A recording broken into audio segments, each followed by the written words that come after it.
伽罗，杨坚，徐大哥，是有何变故吗？为何敢在此地见面？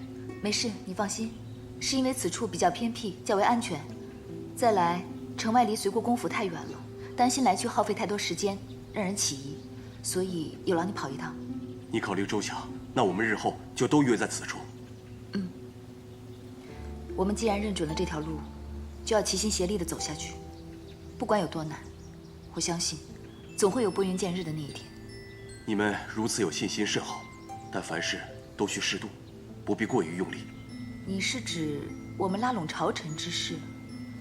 我们确实一直在做，但成效不大。宇文护老奸巨猾，杨家的行动还是循序渐进为好，否则会引来他的反击。机会总会有的。薛大哥，你今日来一定带来了什么重要消息吧？北国王子阿什纳殿爵欲来大周借兵，他想联合大周攻打齐国。我想趁此机会与北国人合作兵器生意，如此一来可充盈我们的资金，以便召集更多的人手做事。还有一件事，是关于你大哥的。我大哥怎么了？他安好，而且事情已取得进展。之前我们发现宇文护有一处隐秘的冶金铸造工坊，守卫森严，很有可能是其核心所在。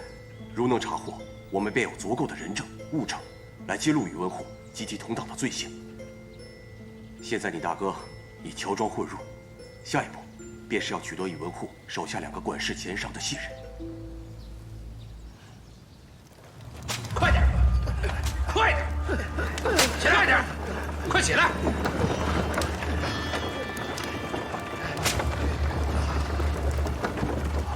快点，往那边啊！都快点了！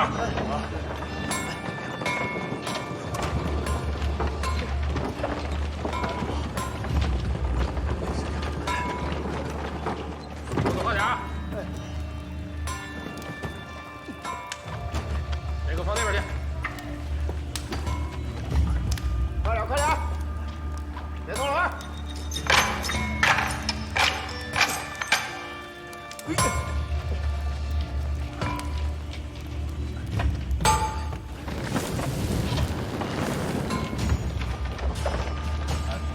快点！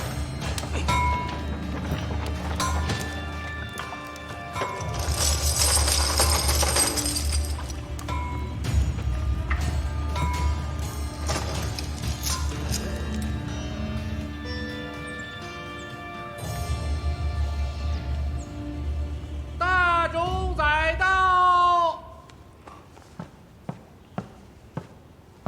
大冢宰，天王匆匆召我进宫，有何要事？这是北国的来信，北国王子阿史那殿爵欲向大周借兵攻打齐国。大冢宰，请过目。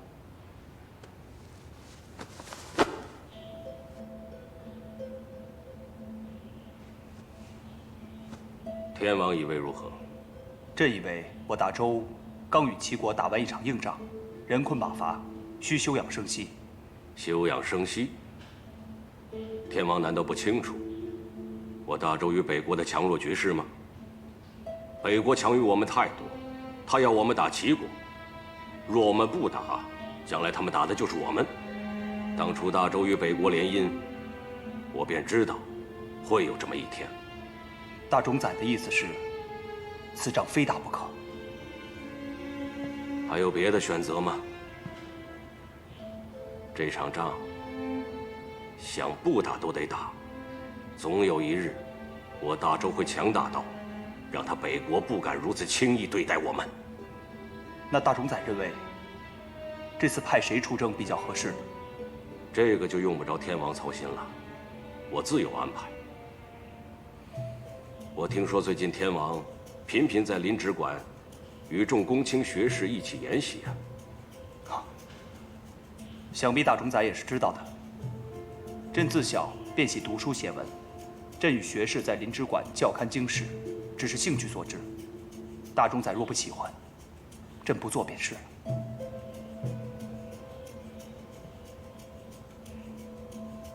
你是天王，你愿意做什么，便做什么。朕能力不足，能做的太少，还需仰仗大冢宰。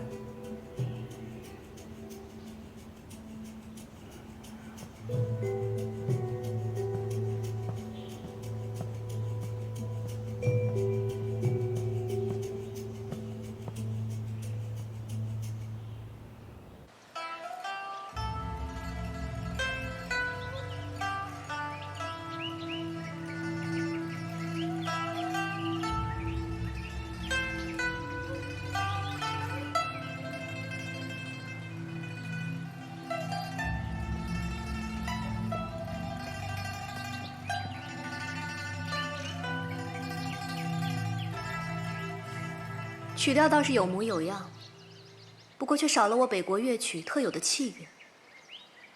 鲁国公夫人，请坐。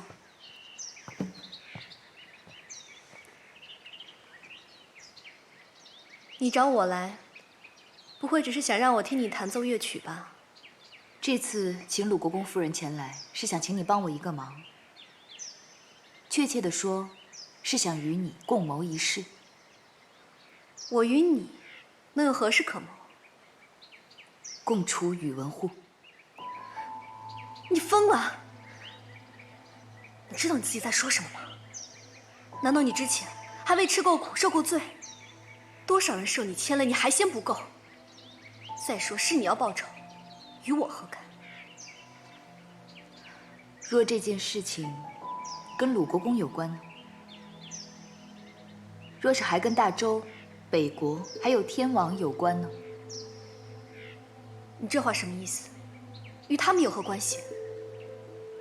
我听说令弟、北国王子正在前往大周借兵的路上。若他能要求宇文护出征，那么宇文护一旦离开长安，对每个人都有好处。调虎离山。若是宇文护一旦出征，少则几个月，多则1年半载都有可能。届时，天王便能趁机培养势力，夺回王权。这是一个千载难逢的好机会，对大周、对百姓皆有好处。更何况你的夫君能有更多的机会施展拳脚。这宇文护虽然心狠手辣，可论打仗却算不得好。他若配合北国出征，这若是拖累了北国，若是宇文护被要求出征，以他的性格，定会带上最好的精兵良将，因为他一旦输了，不仅自己没有颜面，还会被北国问责，所以他定会竭尽所能地打赢这场仗。我曾听父亲说过，北国可汗一直反感宇文护在两国来往中表现出的强势。若是天王掌权，必定会采取较为柔和之策，这对两国都有好处。可此事事关重大，我虽是殿爵的姐姐，也未必有把握说服他，所以不能直说。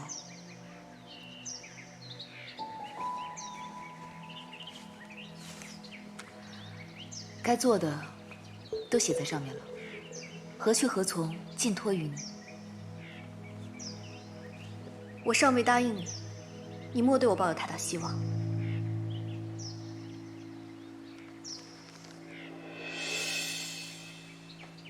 客官里边请啊！哎，里边请，里边请。小二，客人来了，招呼着。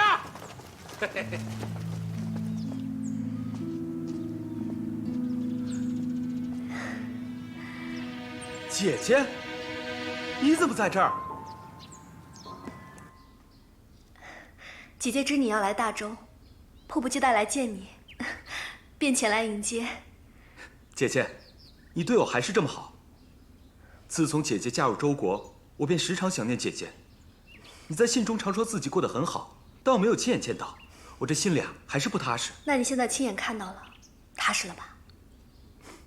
姐姐更美了，我放心了。对了，父王他还好吗？父王身体虽大不如前，但雄心壮志还在，一心想扩大北国的疆土。你也知道，这是父王多年来的心愿。莫非你此次前来也是为此？啊，你不必回答了，我知道，我现在也是大周之人，我可以理解。姐姐，你是我亲姐姐，我有什么不能与你说的？再说你很快就知道了。父王此番派我来，便是要连州攻齐。哦。齐国仗着近年来国力强盛，便常常与我们发生冲突。父王认为，若再听之任之，便是长敌人志气，灭自己威风，故而想给他们个教训。这样一来，即便一时灭不了他，也能让齐国元气大伤。原来如此，父王有大志。你们此番出征，我也帮不上什么忙，我有为你们祈福。哎，这大周的妙善庵十分灵验，我带你去拜一拜吧。你不是一向信佛吗？好。天王驾到，北国王子到，参见天王。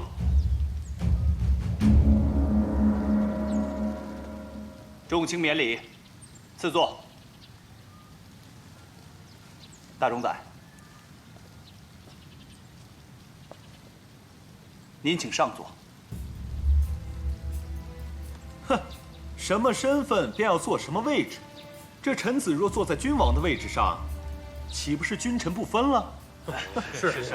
大冢宰为我朝宵衣干食，劳苦功高，理应上座。大冢宰，请。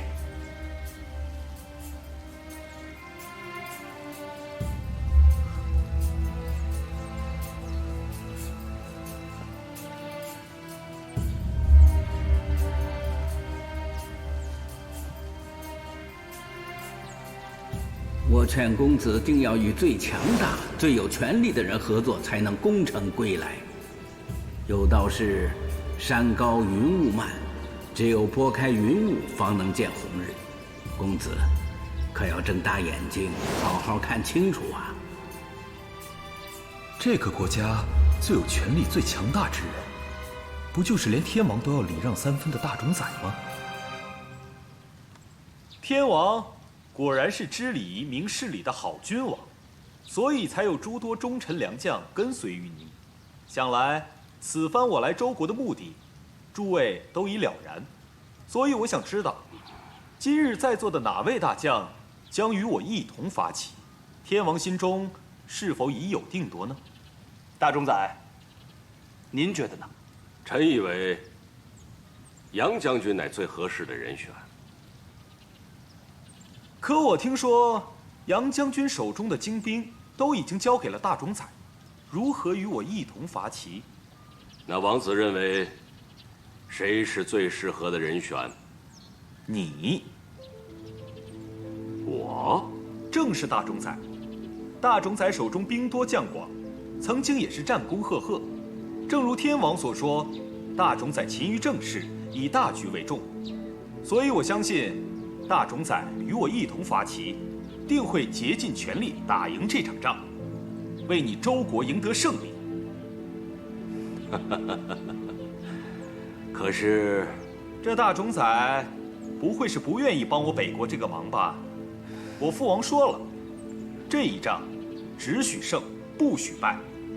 若是你们周国没有诚意，随便派个人与我出征，打了败仗，那我北国先前与周国约定的10年内互不侵犯的承诺，这诚意怕是要减半了吧？这是威胁呀！看来大冢宰要是不答应，殿爵不会罢休啊。听殿爵这话，若是别人打了败仗，以后便有理由进犯我国了，真是无耻。哼，那恐怕这笔账要算到大冢宰的头上了。既然王子已经开口，那我岂有不愿之理？好，大冢宰果然是爽快人，那就有劳大冢宰了。来，期待二位凯旋。来。我敬大冢宰。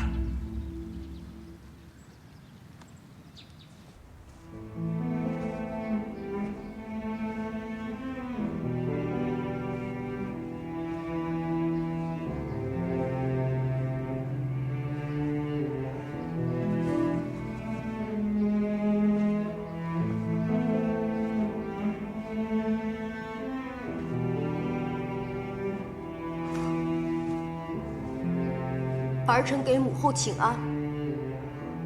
母后，今日师父夸我的剑术又有了长进，可惜你不在了，我剑术再好也没法保护你了。而且，他们说，那个奸人宇文护要父王甄选新后，父王也是迫不得已。母后，你莫要怪父王。待那个新后住进来，这里便不再属于母后了。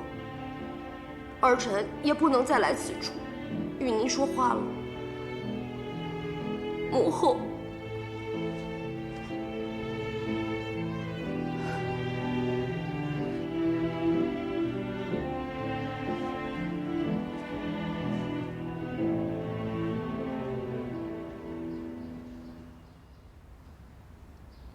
参见太子。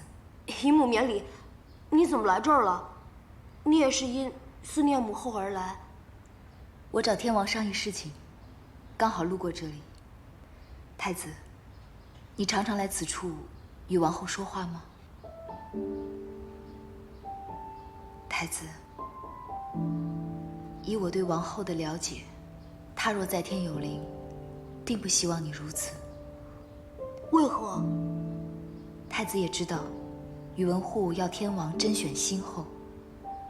听说那宇文护的外甥女也会来参选。以你之见，这王后谁会当选呢？定是那宇文护的外甥女啊。若是你天天来思念你的母后，被宇文护的外甥女知道了，她定会不高兴的。她若是对宇文护说些什么，那你和你父王的处境就会危险了。那我该怎么做呢？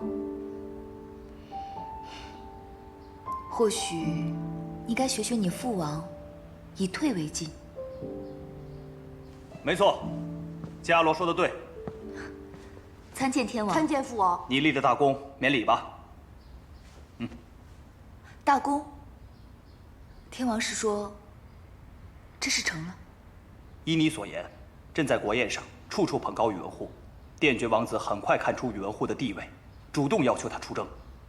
宇文护迫于压力，只好答应。伽罗，真是多谢你，朕现在可以松一口气了。回天王，其实伽罗并没有做什么事情，真正成就这件事情的，是天王你呢。不必谦虚了。来，这块令牌赐给你，见令牌如见朕。日后你若有事，可随时进宫，朕必定全力相助。伽罗，当初没能保护好独孤家和你姐姐，是朕之过。朕向你保证，从今往后，绝不会再发生这样的事情。天王，如今是新的局面，一切是新的开始，天王不必再为往事神伤。这块令牌，便是朕行使王权的开始。朕要你替你姐姐看着，朕如何夺回王权，做一个真正的天王，成为你们的后盾。伽罗，今日宇文护答应出征，你立了大功了。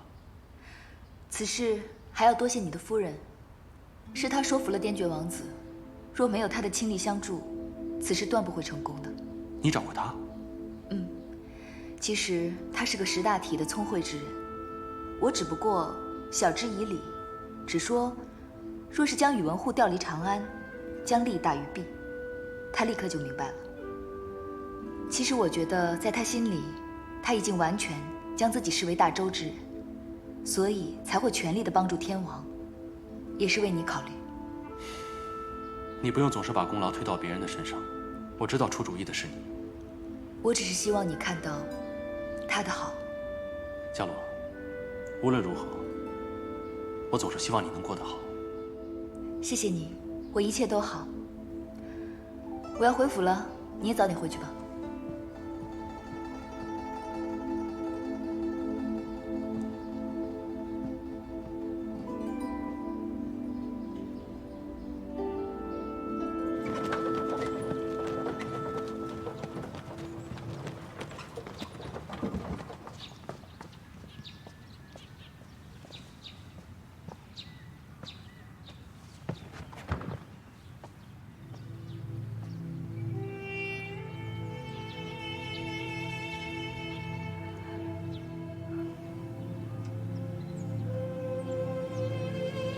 请。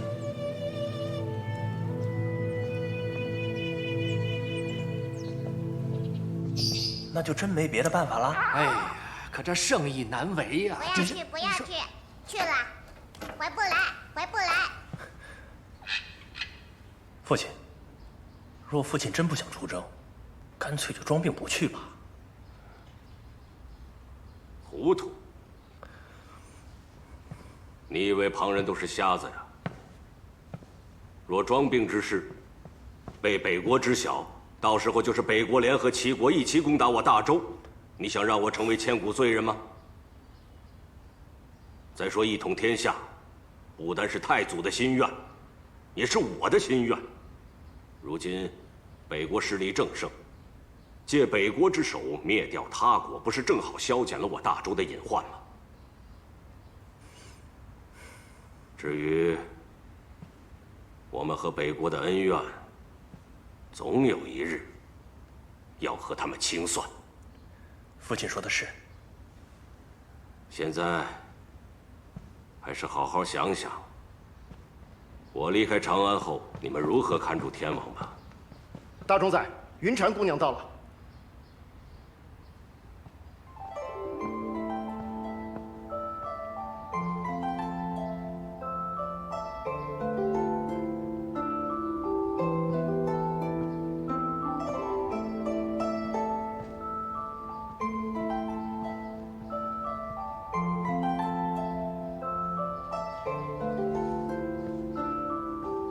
云禅，衣服好。你是结巴？不，我不是，我一紧张，便会结巴。你怕我吗？别紧张。我不紧张。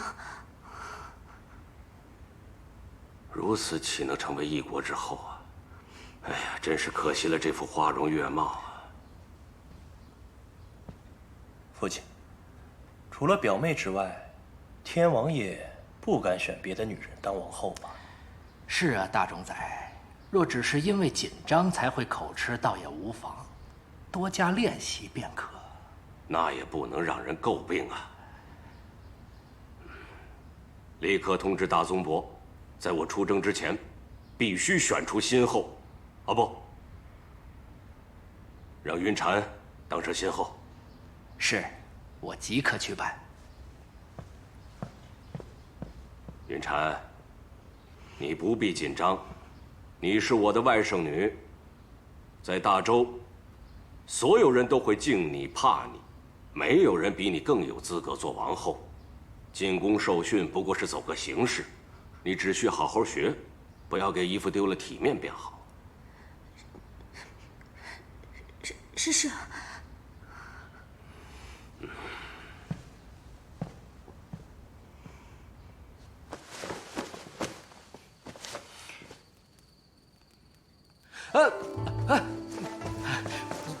家罗，我在更衣啊。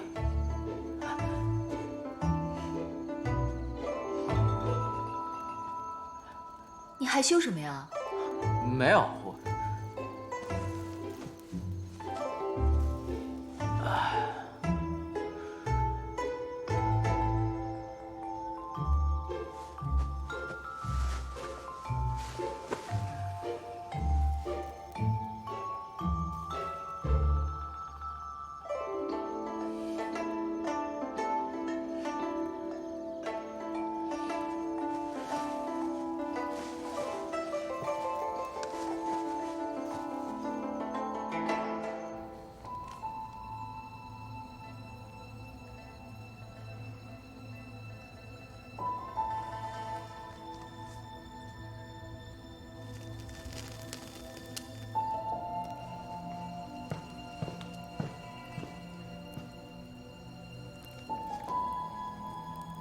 你在说什么？没什么。做成这么大的事，为何不告诉我？他果真还是跟你说了。我是听到王兄和伽罗说话，他还说要多谢你呢。是他出的主意，我只不过是照做而已。他倒是会说话，还很会做人。你不必多疑，他确实说是你的功劳。我可不敢当。他来找我的时候，我也很是惊讶，一个女人竟谋划如此大事，将大冢仔都玩弄于股掌之上，我也不得不佩服他。他说你心向大周，深明大义，你们两个女人呢，还真是惺惺相惜啊。阿用，其实我是为了你。我已在大周安家，这个家是你和晕儿的，我对晕儿视如己出。可是如果我能为你生一个我们俩的孩子，自然最好。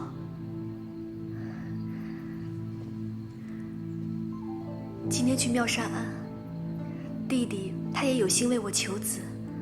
我知道，这一切也都要顺其自然。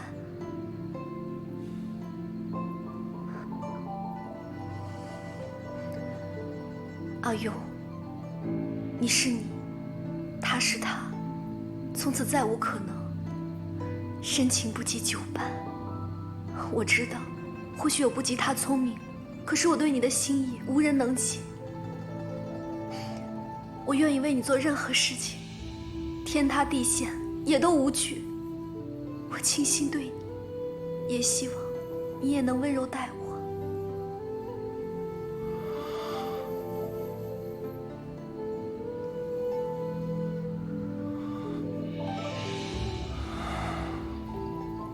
我知道你的好，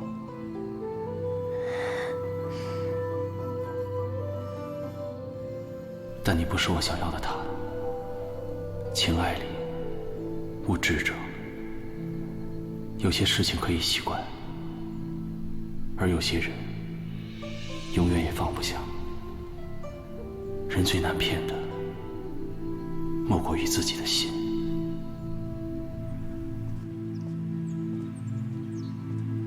把箱子打开吧。啊，来，来，这边放这儿。这边请。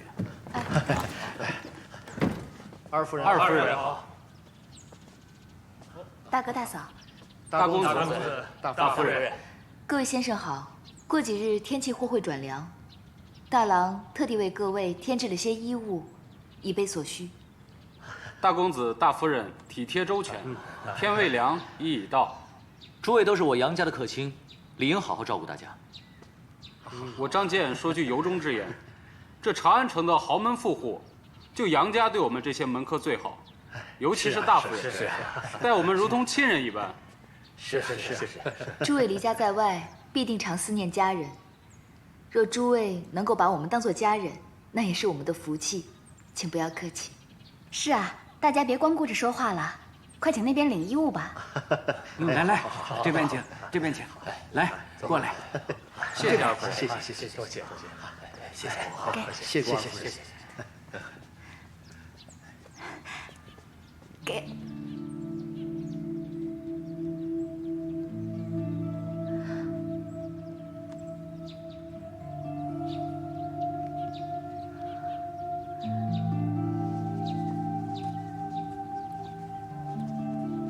蓉儿，这位是前几日新来的客卿陆作谦。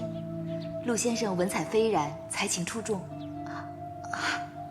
原来是陆先生，有礼了。二位夫人不必客气，能为随国公效力，是在下的荣幸。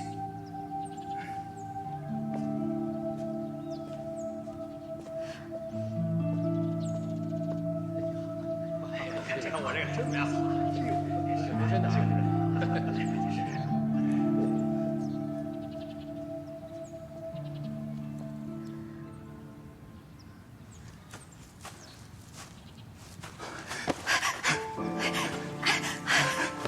我就知道你一定会找我的，蓉儿，我好想你啊。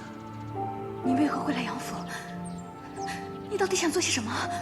蓉儿，我只是太想你了，我想见你却苦无机会，我只能用此办法混进来。可是我已与杨整成亲了，我如今是杨家的儿媳，你不要再做纠缠了。可你真的爱他吗？自古婚姻都是父母之命，媒妁之言，更讲求门当户对。左迁，你就当是我辜负了你，趁无人察觉，你赶快离开吧，好不好？赶快走，赶快走！我不走，我不走。蓉儿，我知道这不是你心里话，你相知相爱的人是我，你还爱我，对不对？年少轻狂，哪懂什么是爱？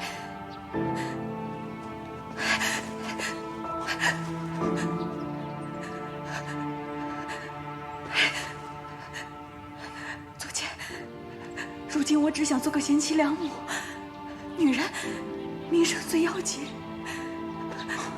让我留下吧，至少我们可以时常见到。我保证，我不会让任何人知晓我们的关系。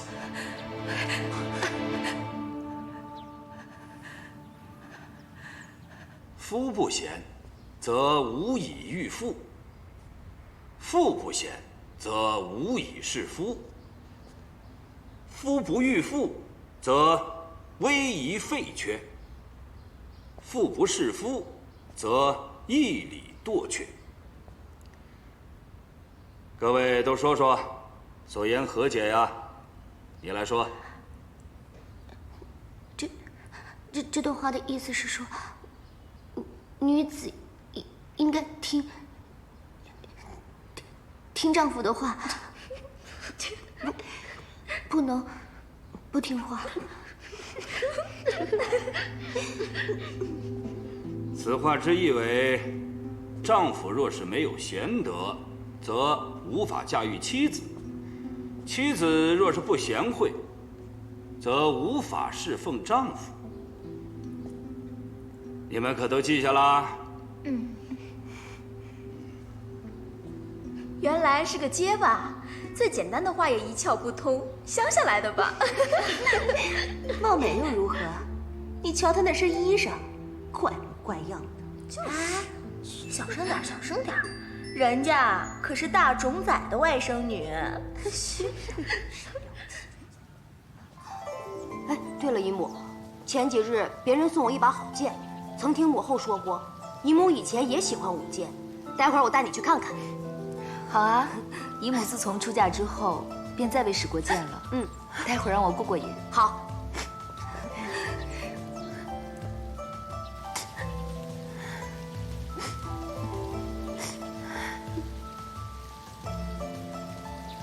姑娘，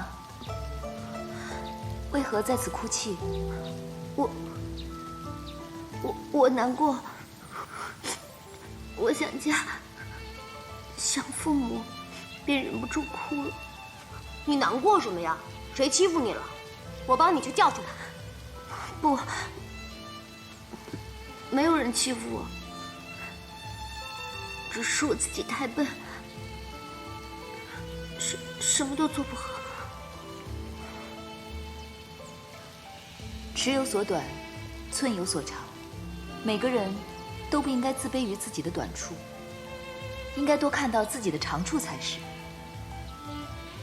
哎，看你身上这件衣裳，纹饰很特别，甚是好看。这说明你眼光独特，是别人所不及的。真的吗？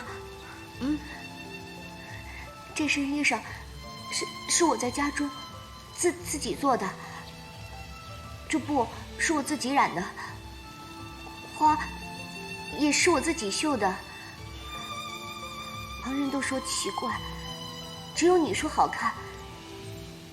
若是我还能在家中每天做衣裳，那该多好！现在却要进宫竞选王后之位，我一点也不喜欢，可又不得不听姨父的话。你姨父是谁啊？大冢仔。大冢宰？那你放心，你肯定当不上王后。真的吗？为什么？因为你是宇文护的人，我父王绝对不会选你。太子的意思是，你若不想当王后，没有人能勉强你。太子，你该念书了，走吧。嗯。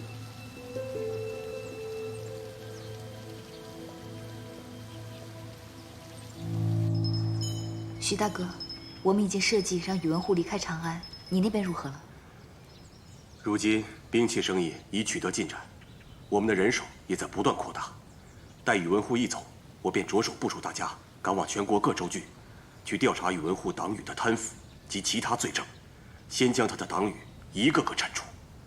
宇文护再树大根深，若是没了党羽爪牙，也终有被瓦解的那一日。现如今还有个问题，以我对宇文护的了解，即便他人在战场上，也仍然会随时盯着朝中，继续控制长安。当务之急，需尽快找到可信之人，随其发起，监视其动静。若有任何变故，立刻回报给我们，我们才好及时应对。可是哪里去找这个信得过的人呢？伽罗，我可以啊。我以士兵的身份隐藏在千军万马之中，很难被发现。即使被发觉了，我相信我也有办法与他们周旋。可是我觉得不妥。伽罗，没什么不妥的。你可还记得我曾与你说过，之前我跟智仙师太四处云游，见到过不少百姓，生活在水深火热之中，他们是那般无助，那般绝望，不只是因为天灾，更是人祸。在很早的时候，我便告诉我自己，若有机会帮助他们，我定会鼎力相助。如今这个机会就摆在我面前，我想我必须要这么做。你有如此大志，我定会支持。但有个人，他未必能答应。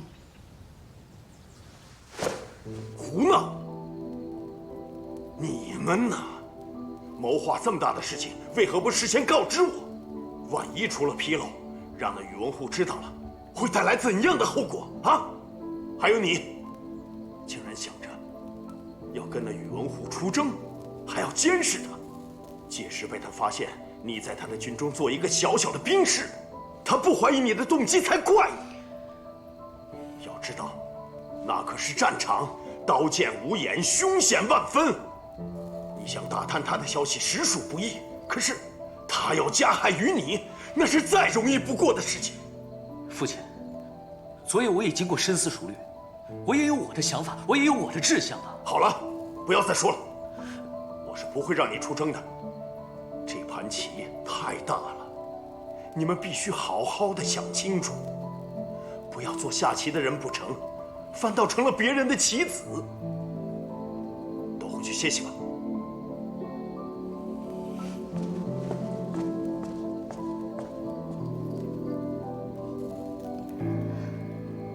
父亲，我去看看他。去吧。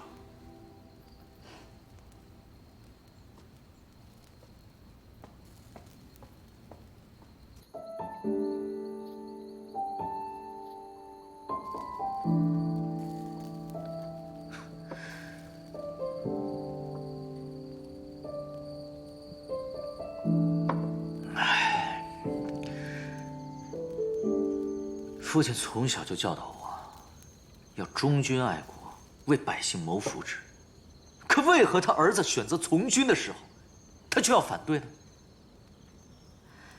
因为，他不仅是大周的随国公，更是你的父亲啊。作为父亲，最关心的便是子女的安危。他自己可以去尽忠报国，但是，若要他以子女的性命作为代价去救国救民，即便是圣人，也会犹豫的。那你为何就可以毫不犹豫地支持我呢？因为我是你的妻子，我可以跟你同生共死。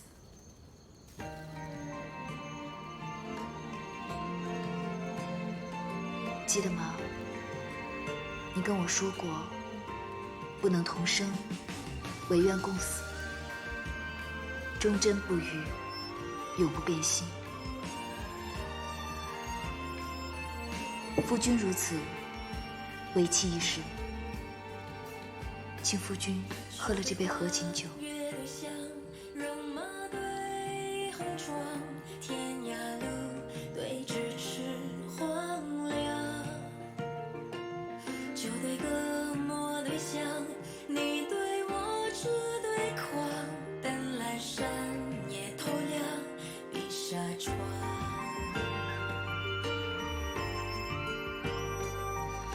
人世间的恩怨，总填心上恼旧人呀，会经历泪滚烫，落魄无着破天浪。小龙。要说温柔，也เอา几回长。年年活不分，人人自分。岁岁情意不关人，人自困。日出月落，起伏几轮，对你无间。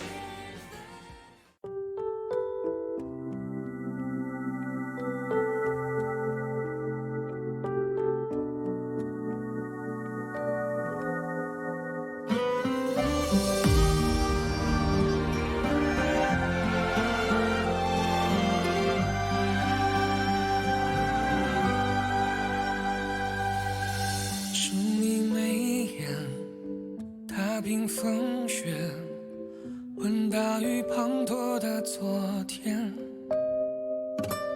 思念蜿蜒，幻化成劫，时光悄悄走笔飞燕。要不是几经寂寞。